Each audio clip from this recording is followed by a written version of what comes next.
Why would I do something like this? Why would I do a piece like this? I think that one of the big reason for me is I'd like people to understand who I am as a person. I'm not the soundbite guy.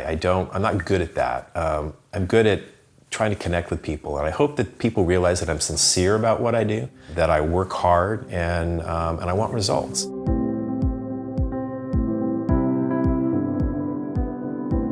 It's hard to explain, how you get your sense to serve others. I don't know what drives me sometimes, but it's there, and it's there all the time, and it's also contagious. The more you serve, the more you want to serve, and it brought me back to my local community to serve on a planning commission, and then it ultimately led me to a city council. I just continued to enjoy the ability to solve problems for people, and I decided to take what I thought was a once-in-a-lifetime shot at running for the state assembly. It's been an amazing experience and a broader opportunity to serve a large group of people, and it's been great. One of the biggest struggles I have in this job is trying to be everywhere all the time. It takes me about 7 hours to get from the southern end of my district to the northern end of my district by car, because you can't really fly anywhere predictably.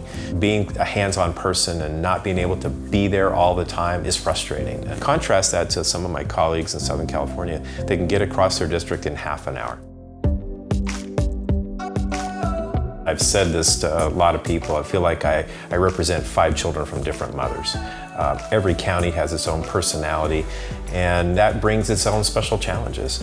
I think one of the really critical things is to be a good listener. When I was practicing dentistry, I never introduced myself as Dr. Wood. I never introduced myself to people as Assembly Member Wood. I introduced myself as Jim.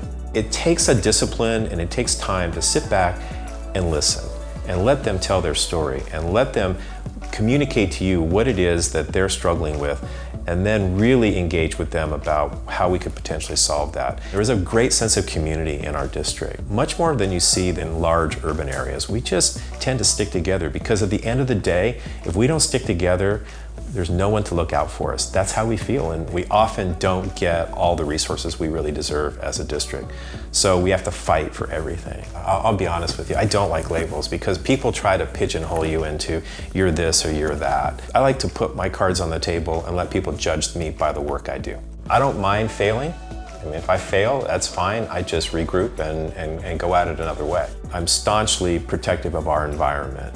I'm staunchly protective of people's rights. I'm dogged in my determination to get healthcare to everyone in California. At the end of the day, I hope you get to the end of the road and people realize, oh, he was able to get the job done. And that's the label I'd want more than anything, whether I'm a progressive or a moderate or whatever you want to call me.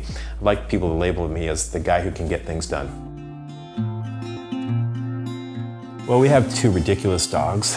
They're big dogs, and I have a big 95-pound yellow lab and a big 95-pound boxer mix, and they are the comics and the companions that help provide daily sanity. They're always there, and they're always unconditionally there for you, and in politics, there aren't a lot of those out there. I've come to realize, I think, when you're in public services that you're never going to please everybody. And I think a lot of people want that instant solution. They want to make that leap, and maybe there's not a bridge to leap over at this point, or not a bridge to get us across that chasm, but they're willing to take that leap, and I'd really rather make sure we have a really solid bridge. And that's how I approach problems. And I go back to my training, I go back to my experience, I go back to science. And I know that frustrates people, but I don't like to fail. Look, in my dental chair, you didn't want me coming in with my hair on fire. You didn't want me getting all excited about and jumping around and being all excited about things. You would hope that you want me to come in and know that I'm competent, I'm prepared, and I'm going to do the very best I can for you. That's how I approach my professional life now. The complexity and the challenges of all the things we face on a day-to-day basis are really the best part of the job for me. I love the challenge, and there's no shortage of that from day to day.